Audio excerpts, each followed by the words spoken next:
Hello, darlings. You've all heard of Marilyn Monroe. Welcome back, darlings. I'm TV host, entertainment journalist Cognac Wellerlane, and in just a moment we are going to see a wonderful interview with Marcus Glitteris. He is a famous artist and he has a lot to say, so keep watching, darlings. Pink champagne kisses.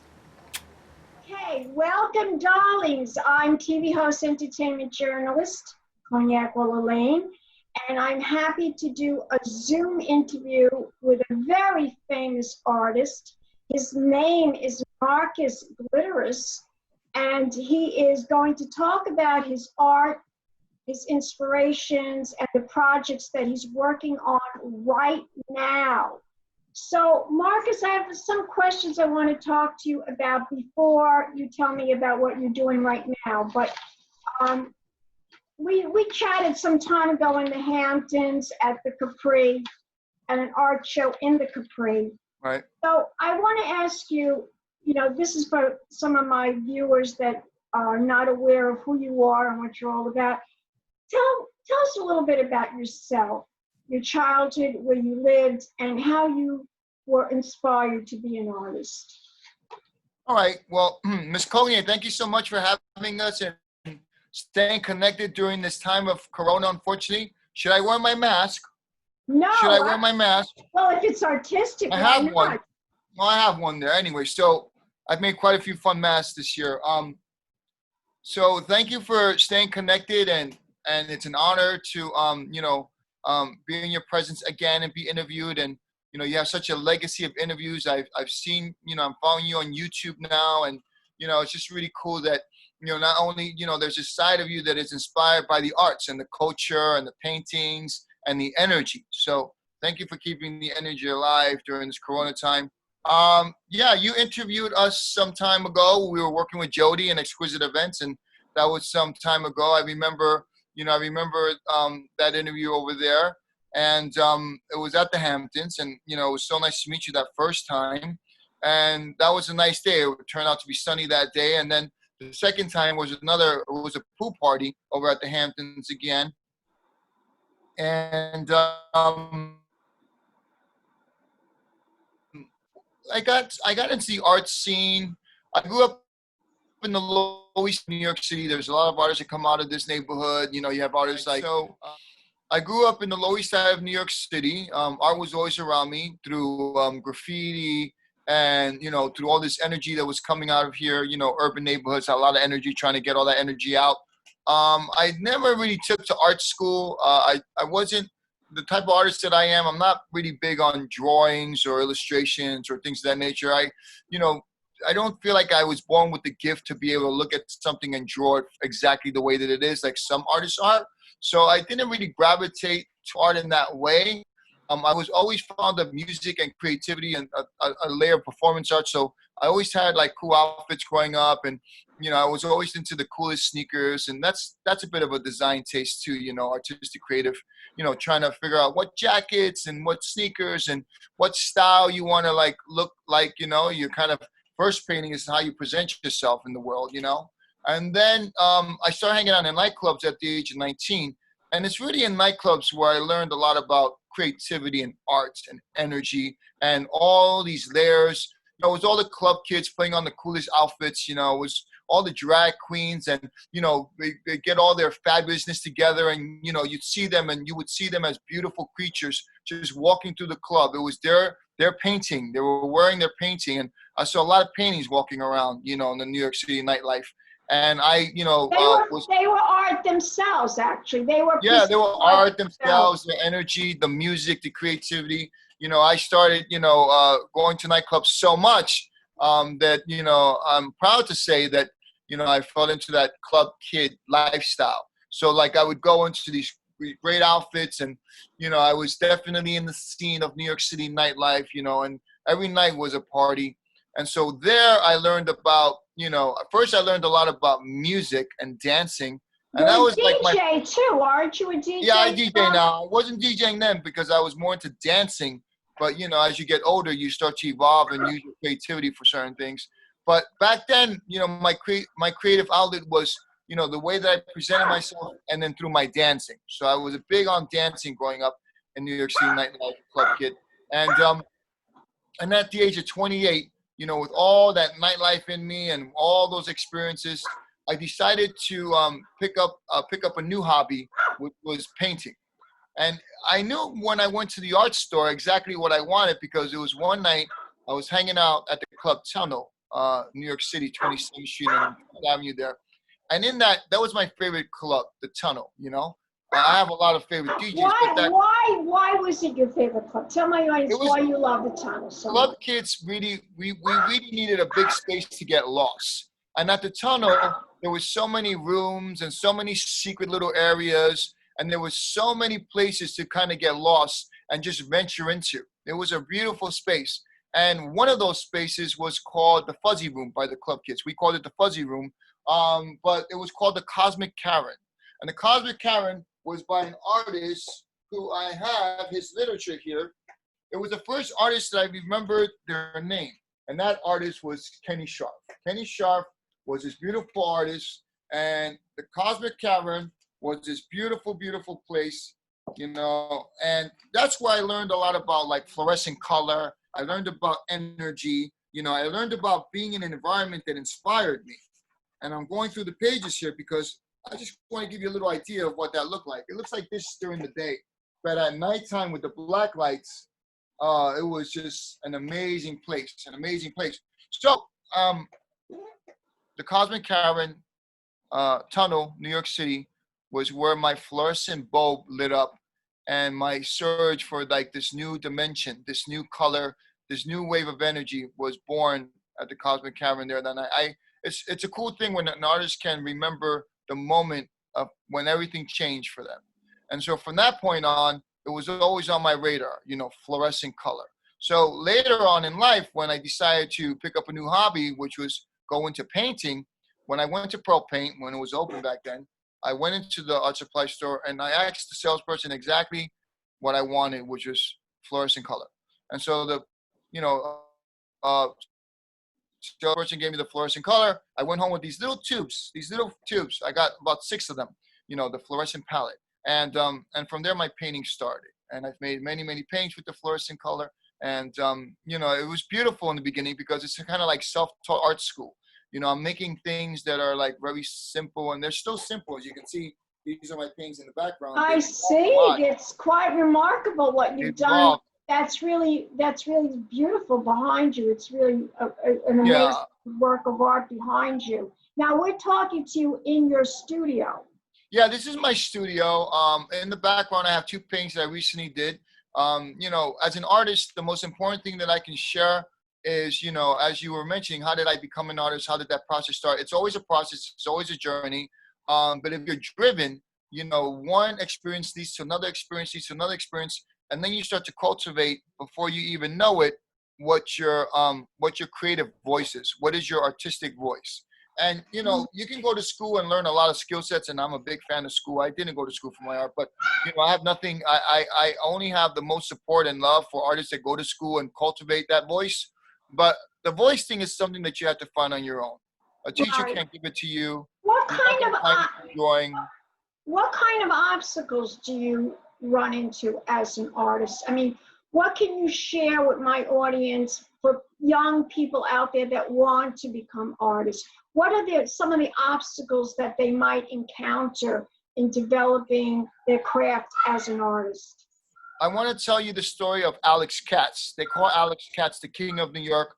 Maybe you had the opportunity to interview him or seen him around or seen his paintings at least. He's a big painter in New York. And the story of Alex Katz goes, I'm a self-taught. I have a large literature here. I'll show you my literature. I have a lot of books. I have a lot of books here.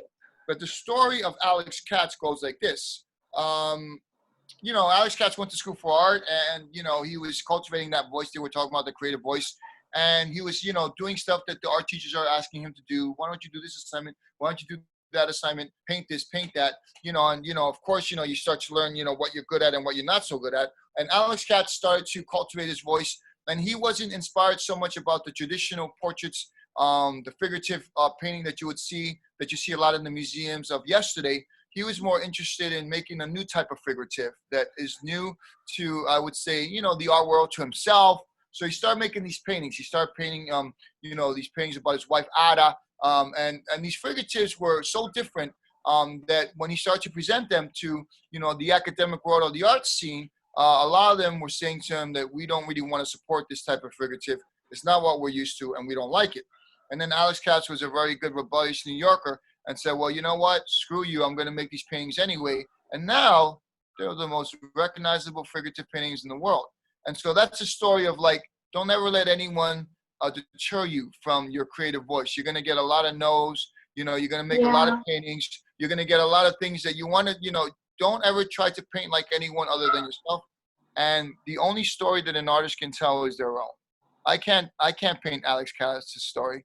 I can't paint Kenny Scharf's story. I can only paint my story. And that story is unique. And if you stay true to, you know, your uniqueness, your authenticity, you will start to cultivate that creative voice, and it will be recognizable. These are my brick wall paintings in the background. Brick wall is that fluorescent palette. And so what I did was, you know, I started making these paintings with this palette, you know, which you could see in the background too, up top. Wow, it's pretty amazing. It's really, your art is very beautiful. What happened? I lost your sound. I'm right here. We're back. So, you know, thank you for being a supporter of my art, you know, and, you know, I'm just really happy that I can make things that inspire me. This is called diptych painting. So it's when you make two paintings together. And I made this in the last, I would say, 4 or 5 months. Right before Corona started, I finished these paintings. And now, so basically, you did explain to me in our phone conversation during this quarantine, you actually painted 15 pieces of art. Am I correct in saying that? Yeah. Wow, that's a lot.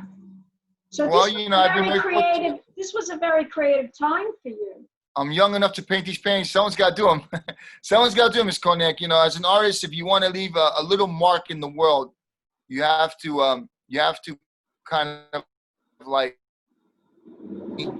as much as you possibly can. You know, if you want to leave a little mark, just a little mark of fluorescent color. Right, right. So now I wanted to ask you, what are you working on right now? What is the project you're working on right now? I mean, you want to tell me about now, I'll address you to the top painting there, which is above these guys, and that is part of my fluorescent brick wall concept. And that concept is that creative voice that I was telling you about before. Only an artist can find it on their own. And so basically, my message in my art world is a message of color, and specifically fluorescent color. And what fluorescent color means to me is, in a very simplistic way, positive energy, happy art, happy art, happy art, happy art. You walk into, let's say, a show that has a burst of fluorescent color, you know, I always leave energized. You know, when I'm walking on the streets of Soho and I see those cute fluorescent sneakers, or I'm in a fashion show and I see a beautiful fluorescent dress, that's what charges me as a creative person. And so, you know, this is a series of, I would say, fluorescent abstract paintings that are about the fluorescent palette, which is a particular palette, you know, as you can see. And, you know, what I learned about artists like Alex Katz and Kenny Scharf and Roy Lichtenstein and all these beautiful artists that have left their mark in the world because, you know, they were driven, is that things, you know, need to, like, how do I say, have its own voice. And what that voice is, something when you look at, you know, you hear a piece of music that's from Michael Jackson and you instantly kind of recognize that voice, that style, you know. Or, you know, you might, you know, like walk into, let's say, a museum and all of a sudden you see these beautiful paintings with a lot of paint and they look very primitive. And you start to think, maybe that's a Basquiat painting, you know, it's very primitive. There's some poetry in there. It looks like, you know, a Basquiat painting. Or you might, you know, walk into a museum and you start to look at these figurative paintings that you've seen before. And you say, oh my God, I think that's an Alex Katz painting. So basically the painting that I'm doing He's your hero, Alex Katz, really. No, my hero, I love Alex Katz, he's the king of New York, but my hero is, you know, I always mention Kenny Scharf because If it wasn't for Kenny's installation, the Cosmic Karen at the tunnel, fluorescent color, I'm sure would have passed by my consciousness, but it was that particular space, that installation, that art that Kenny left for us, for all of us to be inspired by. So it totally left an impression on me. You know, I was fortunate enough to meet Kenny on my 32nd birthday, and you know, and I've been very fond of him and, you know, all the art that he's put out into the world. And so he's like, you know, he's like a mentor in spirit. So, you know, when I go to a Kenny Scharf opening, or I'm looking at a Kenny Scharf painting, you know, I'm looking at what I would consider a mentor that, you know, I aspire in a way that I'm driven in my own way. And I'm very connected to. There's other fluorescent painters. You know, there's Peter Haley, who's very established, a guy named Ryan McGinnis, you know. Ryan McGinnis, that's true. Peter Haley, you know, into the fluorescent color, you know, Ron English, Kenny. Andy Warhol was big on, you know, fluorescent color. Yeah, he was. So was Keith Haring. Yeah, that's right, Keith Haring too. You're right, absolutely. Quite a few painters that love the fluorescent color.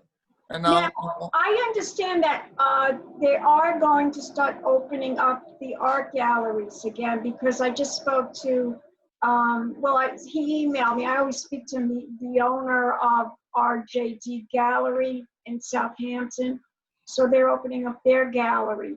So I'm looking forward to seeing art again in the galleries, and hopefully maybe do some shows again. I don't know what's going to happen this summer. You know, everything's been canceled. It's so sad, but everything's been canceled. But we're here, right? We are here. Yeah. So now you sent me some videos that we are going to take a look at. Right. I'm going to edit this into the interview that both of us are talking about. Explain to my audience how long these videos are and what they're all about. These videos were inspired by a gallery in the Lower East Side, East Village called the How or Torre Vega Gallery. They go by How Happenings on YouTube. And I mentioned them because it was that gallery that planted a seed in me when they reached out to the community and they said, as artists, how are you guys coping with Corona time?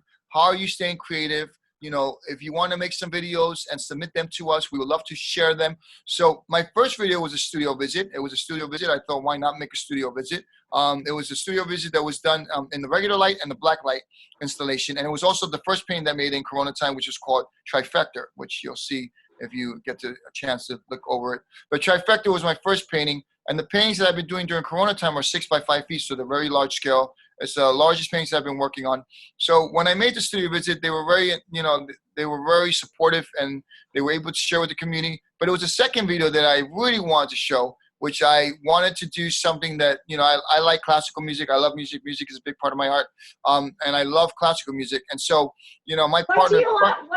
Who's your favorite? Do you have a favorite piece that you like to listen to that's classical? Do you like Chopin?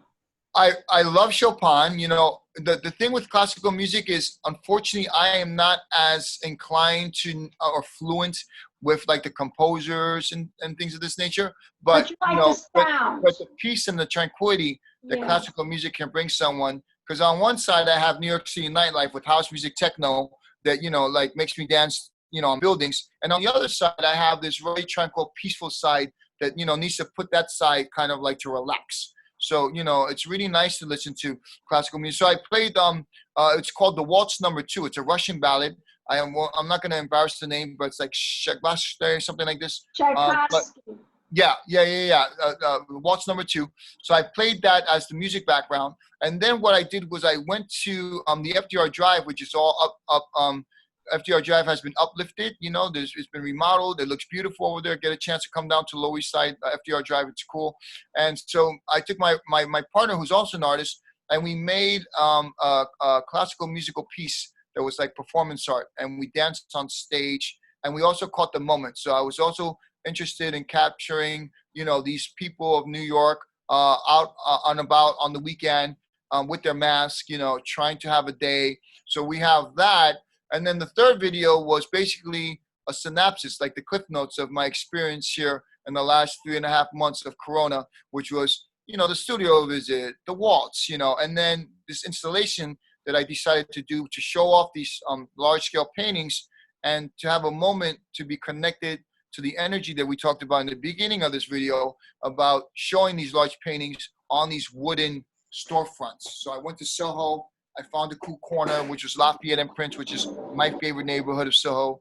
And so I found a nice, beautiful corner, and I mounted these large-scale paintings, and I took pictures of them, and I was able to share them and also document them for, you know, the journey to come. How exciting. Well, we are going to take a look at these videos, and we'll be back with the interview.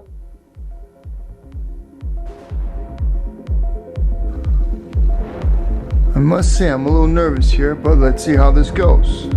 Okay, guys, I want to thank Hal at Torrega Gallery over there in the Lower East Side, East Village. Jane and Ted inspiring me to do these little home videos. Right now, you're in the I guess the black light installation of my studio. My studio is it's all black lit. Nighttime, I like to sometimes turn on my black lights and be in my own little world, my own little universe.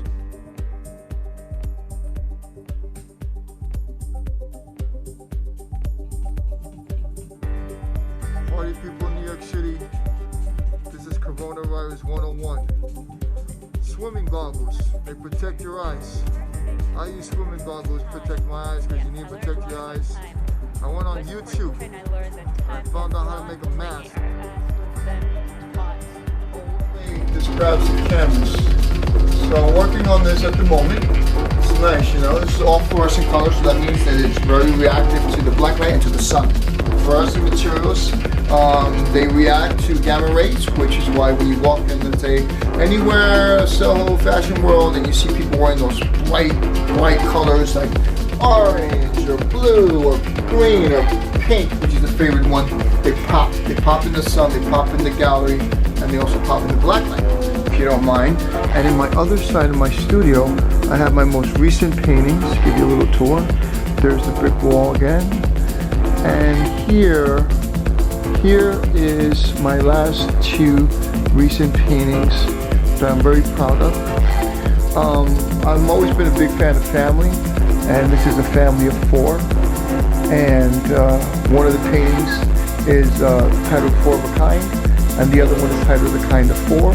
They're twins, brother and sister, and a mom and dad in the portrait there. Again, my brick wall concept. Very, very proud of these guys. So I hope you had a good time here in the Glitteris studio. I look forward to seeing you guys at the Howell Gallery as well as other galleries. And let's chase the dream together. But in the meantime, let's wash our hands, let's be safe. Let's take care of each other, let's love each other. You know, let's be compassionate, 6 feet, you know, try and be very respectful of people and stuff. And again, let's continue to survive this particular moment, get more connected, and stay human. Ciao.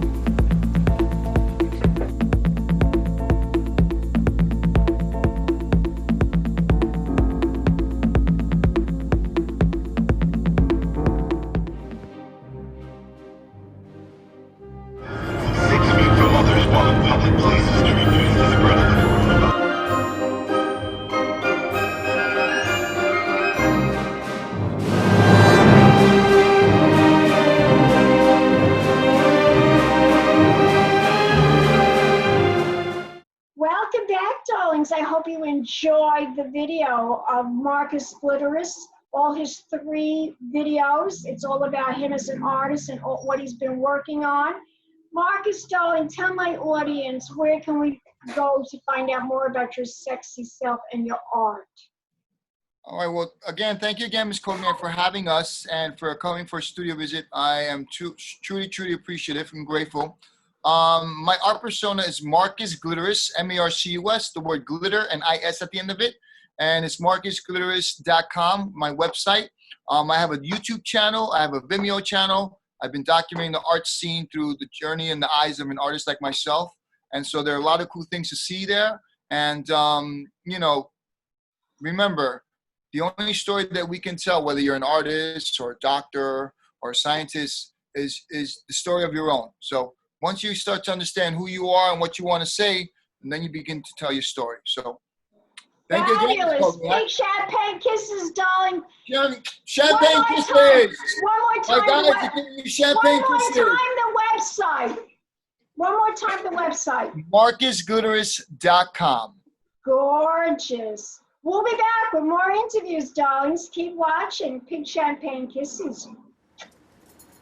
Well, that concludes my interview with Marcus Glitteris. I hope you enjoyed it. I certainly did.